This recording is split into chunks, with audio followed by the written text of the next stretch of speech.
on video.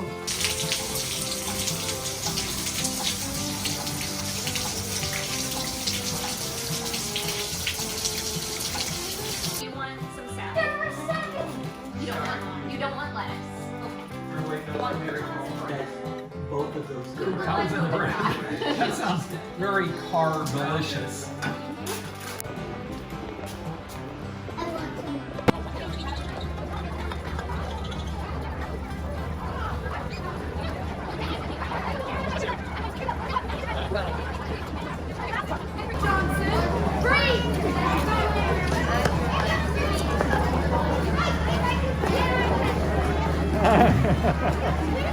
Hello, Polly. Hello. Cheese. This is a video this time. Oh, a video. Oh no. So we say cheese for a long time. Well, what is it? What's the box? I don't understand. Yeah, it's the Yum Foods box. So it's a different box. It's a box from a different country every month. So it's a snack box, and it has like 10 different kinds of snacks. And this month is Italy. This one from Italy? Yes. Oh, and you get this monthly? Yes. Oh, how interesting. Everybody get one? They're working on it. Everybody has one except the elf. Just look at your wife every time. Oh, right now. On to what? Ready? Ready. All right.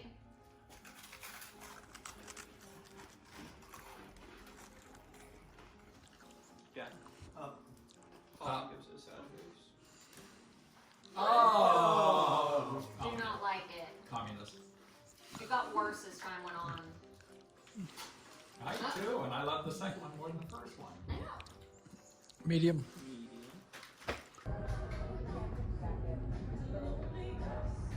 Look at her. Look at her go.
In episode number 2, Follow My Footsteps, it takes me throughout my neighborhood, searching for honeybees working collecting nectar from beautiful flowers.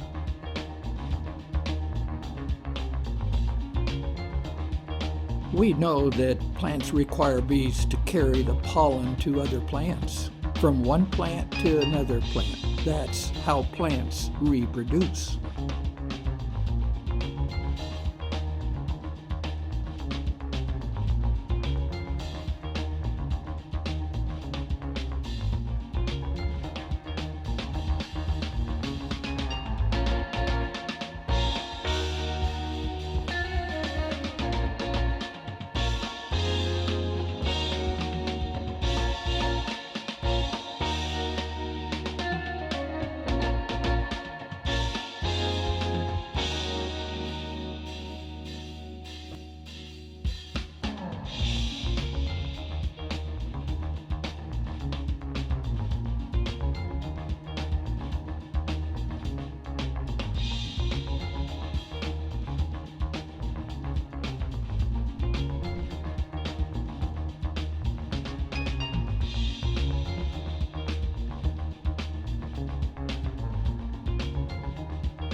Body, we know that honeybees collect pollen for food. It's high in the protein needed to maintain their busy work schedule. Bees are completely covered in hairs. They have millions of hairs, even on their eyes. When they eat their way along the flower, their anthers detaches the pollen, and it sticks to their hair, even their eyes and face. Pollen is high in protein. When they eat their way along the flower, their anthers detaches the pollen, and it sticks to their hair, even their eyes and face. When it's time to pack up and return to their home hive, as their body becomes covered, they continually move the pollen from their front all the way to their back legs. As they fly from flower to flower, she moves the pollen into baskets called corbiculae. As she moves to bend her leg, it packs the pollen into a ball along with the saliva and nectar. She can be hauling up to 1/3 of her body weight.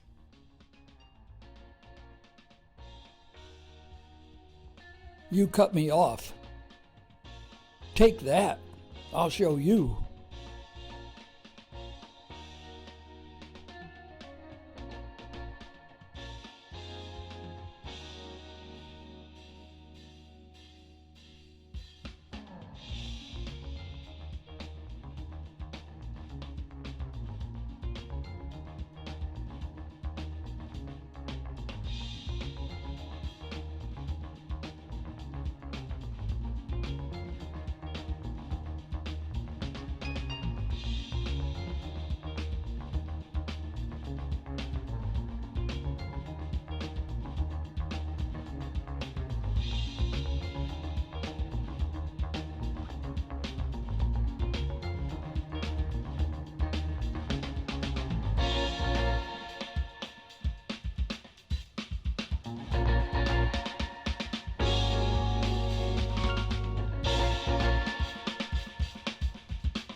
footsteps. Episode 3 takes me into an area of altered reality, attempting to make it pleasing to the eye. Pre-production took me to Dana Point, concentrating on their local beaches. The post-production process started with Photoshop Motion, using layers, masks, and my favorite filter, oil paint, saved to MP4, then finished in Final Cut Pro.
Follow My Footsteps, Episode 4, follows me through my morning routine as I get ready for today's activities. Hey Siri, what time is it? It's 5:21 a.m. I like to get up in the morning with a running start.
I always enjoy having my coffee in the mornings in the patio.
Get some of the grease off the bacon.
Today, Follow My Footsteps, Episode 5, takes me to the home of Mike Delotti's and their beautiful garden.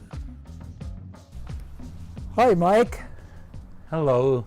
I'm glad I'm finally catching up with you. I've been trying for months. The neighbors have been talking about the beautiful yard. I want to thank you so much for volunteering to walk us through your beautiful garden. Thank you. Thank you for giving me the opportunity to talk about something that I'm passionate about.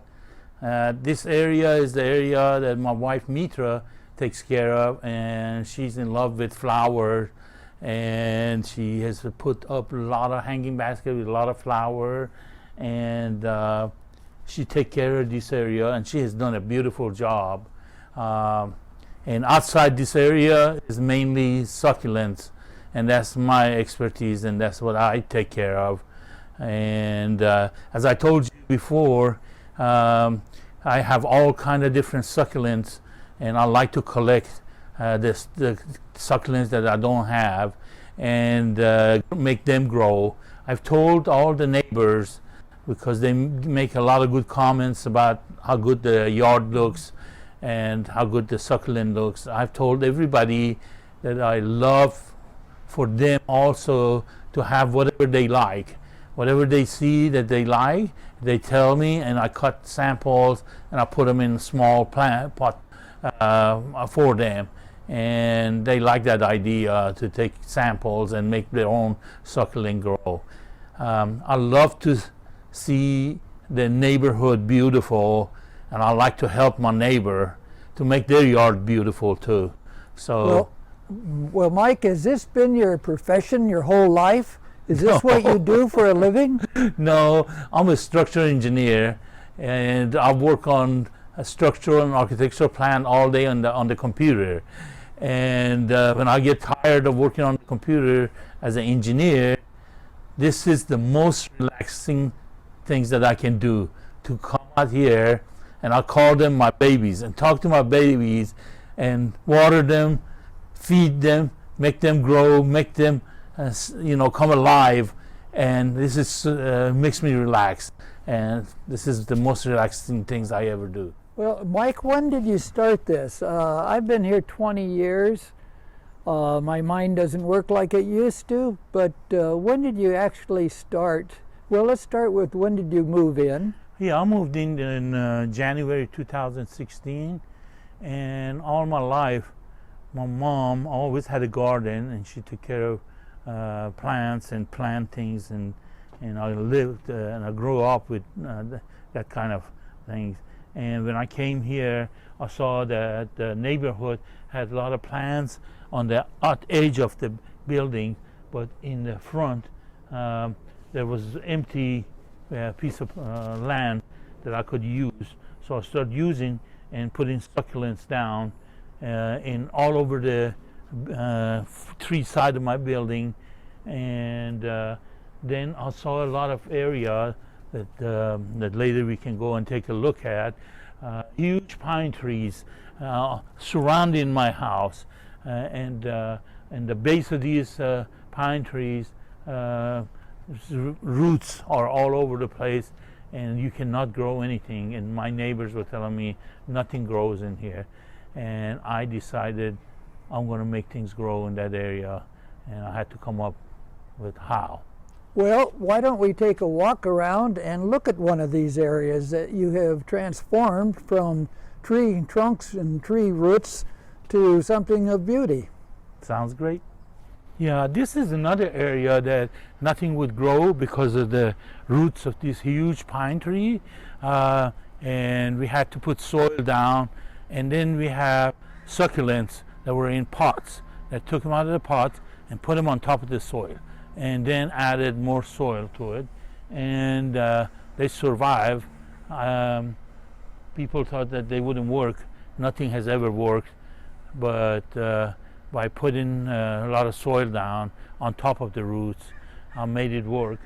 And this is another beautiful area that people make a lot of comments about, because of the different kind of succulents and different colors that are mixed together. It's like a painting on the ground. Yeah, this area was full of succulents like this, and they were growing wild. We decided to clear the area and redesign it and put a lot more flowers in there to give it a lot of colors and a different view mixed with the succulents. So that's what we did, and it looks great. Flowers are coming out and growing.